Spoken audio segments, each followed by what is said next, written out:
Good morning students. आज की class में हम टेंस के बारे में पढ़ाई करते हैं। तो आइए कुछ चीज़ें मैं आपको बताता हूँ, देखते हैं। टेंस को हम हिंदी में काल बोलते हैं, टाइम को समय बोलते हैं। और एक्चुअली ये जो टेंस है एक वर्ड है, लैटिन में टेम्पस करके एक वर्ड है, और इस लैटिन वर्ड, ये लैटिन ओरिजिन है इसकी, और इसका मतलब टाइम ही होता है। तो टेंस जो है आपका टाइम को ही रिप्रेजेंट करने का काम करता है, और उस टाइम को सेंटेंस में जो रिप्रेजेंट करता है वो है वर्ब। उसको वर्ब से ही आप बता पाते हो कि अमुक सेंटेंस प्रेजेंट में है या पास्ट में है या फ्यूचर में है। तो वर्ब ही इस चीज़ को इंडिकेट कर पाती है कि अमुक सेंटेंस कौन से टेंस का है। तो वर्ब इसमें इम्पॉर्टेंट रोल प्ले करती है, और ये मैंने आपको वर्ब में भी पढ़ाया है कि वर्ब का क्या क्या काम है। वर्ब को जनरली, वर्ब क्या है? एक्शन। ये भी काम से मतलब होता है, लेकिन मैंने आपको बताया वर्ब के पूरे डिस्क्रिप्शन, पूरे जो इसका डिस्क्रिप्शन दिया था उसमें पूरा बताया आपको कि वर्ब किस किस तरह से फाइनाइट में, नॉन फाइनाइट में, ट्रांजिटिव, इनट्रांजिटिव और अलग अलग तरीके से किस तरह से क्लासीफाई होती है। तो बेसिक बात पे आते हैं हम। तो वर्ब का जो बेसिक काम है वो एक तो टाइम को रिप्रेजेंट करना और एक स्टेट को रिप्रेजेंट करना है। तो ये तो वर्ब का काम हो गया। अब इसके अलावा हम टेंस, आप पता करते हो सेंटेंस का। टेंस किसका पता करते हो आप?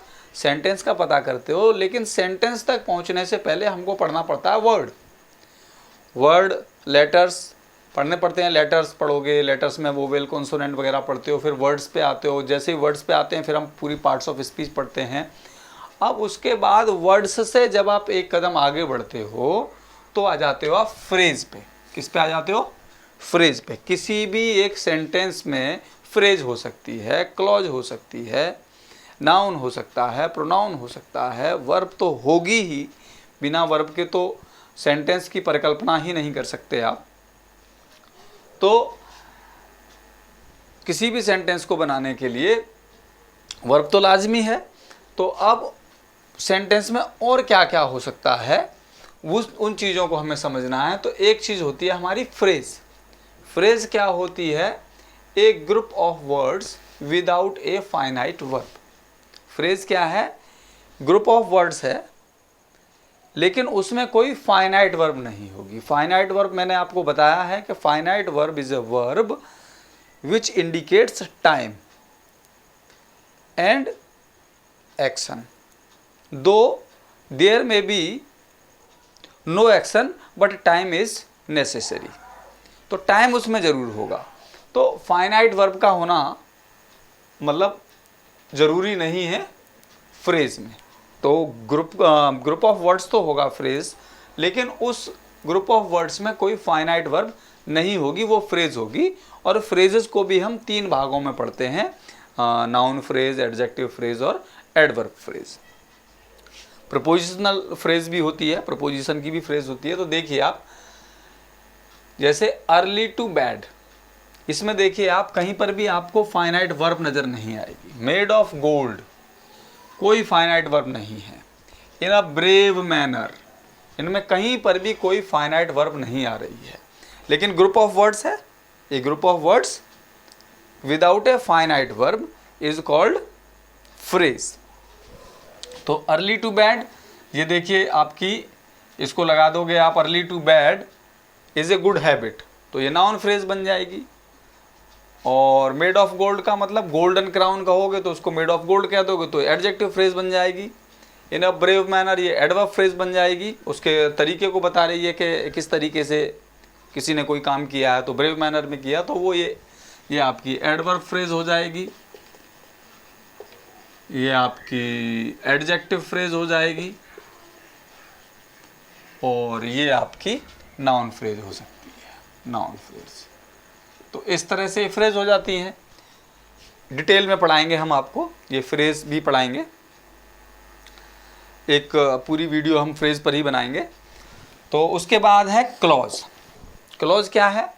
ए group of words with a subject and a finite verb. देखिए यहाँ पर क्या अंतर है, यहाँ ग्रुप ऑफ वर्ड्स था जिसमें फाइनाइट वर्ब नहीं थी, लेकिन यहाँ पर ग्रुप ऑफ वर्ड्स है विद ए सब्जेक्ट, सब्जेक्ट भी है उसमें और फाइनाइट वर्ब भी है, बट विदाउट कंप्लीट सेंस, लेकिन उसका सेंस कंप्लीट नहीं है, तो वो भी सेंटेंस नहीं हो सकता। मतलब ग्रुप ऑफ वर्ड्स है लेकिन उसमें फाइनाइट वर्ब नहीं है, तो वो सेंटेंस नहीं है, वो फ्रेज है।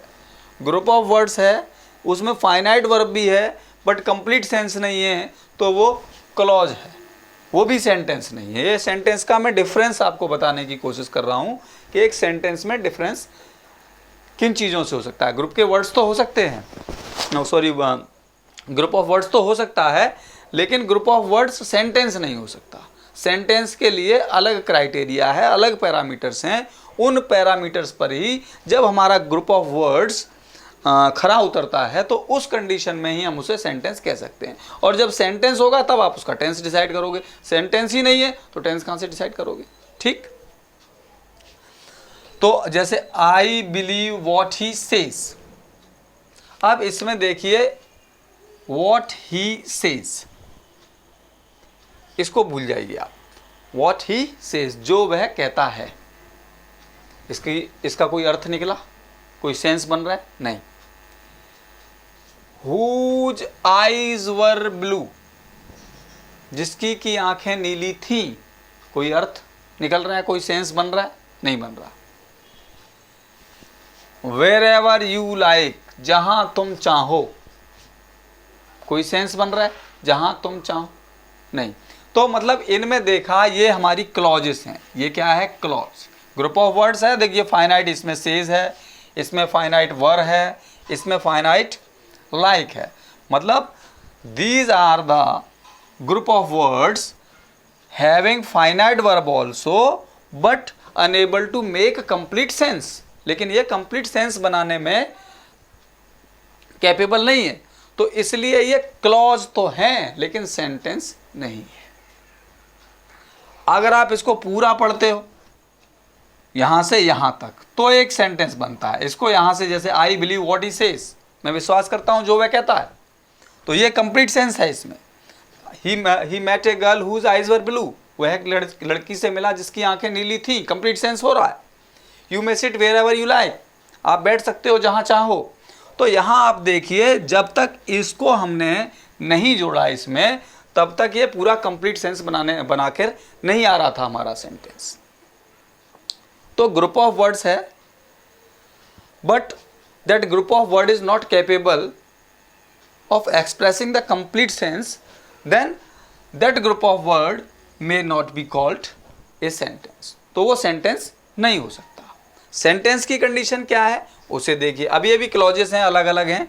यहाँ पर ये ऑब्जेक्ट का काम करती है तो नाउन क्लॉज हो गई, यहाँ पर ये एडजेक्टिव का काम कर रही है, whose eyes were blue, adjective clause हो गई, और यहाँ पर ये एडवर्ब का काम कर रही है तो ये एडवर्ब क्लॉज होगी। तो ये क्लॉजेस को भी डिटेल में पढ़ेंगे हम अगली क्लासों में, तब आपकी फ्रेज और क्लॉज क्लियर होंगी। और अभी फिलहाल हम आते हैं सेंटेंस पे। सेंटेंस क्या है? एक group of words with a subject and a finite verb. देखिए, एक group of words with a subject and a finite verb common, एक group of words with a subject and a finite verb common बात है, and with a complete sense. बस देखिए यहाँ पर थोड़ा सा भिन्नता हो गई, यहाँ पर कंप्लीट सेंस है जबकि यहाँ आपका विदाउट कंप्लीट सेंस था। क्लॉज में और सेंटेंस में यही डिफरेंस होता है कि क्लॉज में भी फाइनाइट वर्ब होती है और सेंटेंस में भी फाइनाइट वर्ब होती है, but clause does not express complete sense, whereas sentence expresses a complete sense।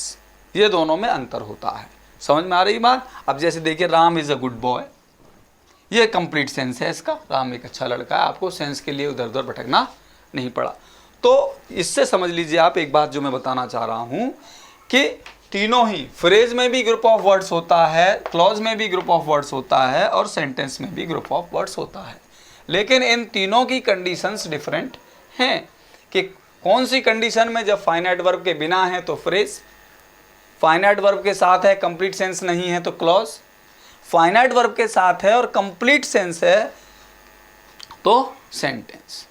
तो तीनों ग्रुप ऑफ वर्ड्स हैं, लेकिन उन तीनों ग्रुप ऑफ वर्ड्स में, एक ग्रुप ऑफ वर्ड्स में ये तीन अलग अलग कंडीशन हैं जो सेंटेंस को डिसाइड करती हैं। ठीक है, और इसके बाद आइए सेंटेंस को अब समझते हैं और थोड़ा डिटेल में। तो अभी जो हमने अंतर पढ़ा कि फ्रेज, क्लॉज और सेंटेंस में क्या अंतर है, तो उसको पढ़ने के बाद हम इस निष्कर्ष पर पहुंचे हैं कि सेंटेंस जो होता है आपका is equal to sense plus tense.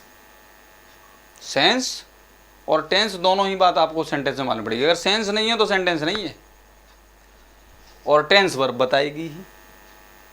जो वर्ब का काम क्या है, टेंस बताना, तो वर्ब आपका टेंस बता देगी और सेंस आपका आना चाहिए। इन दो चीज़ों के बिना, यानी वर्ब और सेंस के बिना आप सेंटेंस को इमेजिन नहीं कर सकते। तो देखिए बता रहे हैं, टेंस वर्ब का होता है। टेंस किसका होता है? वर्ब का होता है।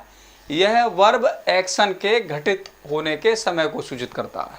टेंस क्या करता है? वर्ब के द्वारा जो भी एक्शन हुआ है, वर्ब क्या करती है? एक्शन को रिप्रेजेंट करती है, और उस एक्शन का जो टाइम है, वो टाइम जो है कौन बताता है? उस एक्शन का जो टाइम है वर्ब बताती है, और उस टाइम से ही आप टेंस डिसाइड कर पाते हैं। वर्ब का वह रूप जो टेंस को व्यक्त करता है। वर्ब का कौन सा रूप? जो टाइम जरूर बताए। कौन सा रूप? जो टाइम बताए, उसको क्या कहते हैं हम? फाइनाइट वर्ब कहते हैं। ये हमने वर्ब में पढ़ा है, फाइनाइट को डिटेल में वर्ब में पढ़ा है हमने, आप देख सकते हैं वहाँ। ठीक, तो वर्ब का वह रूप जो टाइम बताता है, जो टेंस को बताता है, वो आपका क्या कहलाता है? फाइनाइट वर्ब कहलाता है। दूसरी बात है, यदि वाक्य में एक ही वर्ब हो, कोई सेंटेंस आप देखिए, उस वाक्य में एक ही वर्ब हो तो वह मेन वर्ब होती है। अगर वाक्य में एक वर्ब है तो वही मेन वर्ब हो जाएगी, जो कि सब्जेक्ट द्वारा किए गए कार्य को भी बताने का काम करती है और कोई स्थिति को बताने का भी काम करती है। यह मेन वर्ब ही फाइनाइट रूप में होती है, तो वो उस मेन वर्ब को ही क्या मानेंगे? आप फाइनाइट वर्ब मानेंगे, तथा एक्शन के टेंस को भी वो एक ही वर्ब जो होती है वही प्रदर्शित करती है। देखिए जैसे ही इज अ बॉय, तो यहाँ पर इज जो है आपकी क्या है? फाइनाइट वर्ब और मेन वर्ब। ऐसे ही इस सेंटेंस में ही वेंट टू स्कूल, इसमें वेंट क्या है? ये आपकी फाइनाइट वर्ब भी है और ये मेन वर्ब भी है। सेंटेंस में एक ही सेंटेंस है तो वही फाइनाइट वर्ब का काम करेगी। फाइनाइट वर्ब तो हो ही गई वो, क्योंकि वो टेंस, इससे आपको मालूम पड़ रहा है कि ये प्रेजेंट टेंस है।